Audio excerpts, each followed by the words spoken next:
Et salut tout le monde, c'est Mister Cyclisme, bienvenue dans cette nouvelle vidéo. Aujourd'hui on s'attaque au sprinter norvégien Alexander Kristoff. Oui donc Alexander Kristoff, le coureur norvégien de 28 ans, né le 5 juillet 1987 à Stavanger, près de Oslo, en Norvège. Il est actuellement à la Katusha et ses spécialités sont le sprint et les classiques du Nord. D'abord j'aimerais vous expliquer pourquoi j'ai choisi ce coureur. C'est tout simplement parce que aujourd'hui il y avait le Umloop Last News bref j'arrive jamais à le prononcer, je pense que vous voyez de quoi je parle, la première classique pavée, et puis il y participait. Bon malheureusement là j'ai comment dire, je viens de la regarder en direct, c'était sur l'équipe 21 et c'est Greg Van Avermaet qui s'imposait et Alexander Kristoff a totalement craqué, il en était très loin. On a vu la belle performance de Alexis Coujard. Vous aurez d'ailleurs sûrement une review sur cette course là si j'y pense.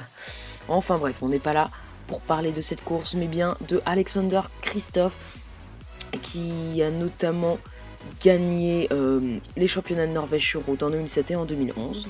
Mais nous allons d'abord nous attarder sur ses équipes professionnelles. En 2006 il était à la Glud et Marstrand Horsens. En 2007 à la Maxbo Bianchi, qui est devenue la Joker Bianchi. En 2010, il intègre la BMC Racing, qui était alors qu'une équipe Conti Pro. Et de 2012 jusqu'à 2016, il est à la Katusha. Ensuite, la suite, on ne sait pas.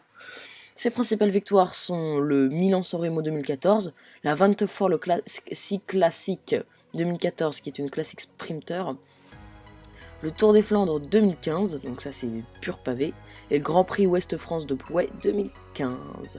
Il a aussi gagné 2 étapes sur un grand tour. Ce tour, c'est le Tour de France, vous vous rappelez peut-être, en 2014. Alors ce qui est assez intéressant avec Alexander Kristoff, c'est qu'il a grandi à la même époque que Edvald Boasson.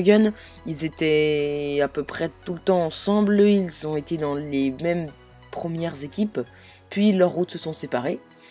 Vous le savez, puisque Boasson est à la dimension data. Il a vraiment 3 grosses choses qui ont marqué sa carrière, voilà, comment le dire. 3 étapes réelles, c'est en 2012 quand il est médaillé de bronze au JO de Londres, en 2014 avec sa victoire au Milan-San Remo, 2015 avec sa victoire au Tour des Flandres, et ses 2 victoires d'étape sur le Tour. On peut aussi parler de sa saison 2016, donc qui vient de commencer. Il est un des sprinteurs qui a le plus gagné, avec 2 étapes sur le Tour d'Oman et 3 étapes sur le Tour du Qatar. On peut souligner ses participations au Grand Tour, qui n'ont pas porté réellement leurs fruits, à part en 2014 sur le Tour de France, avec 2 étapes.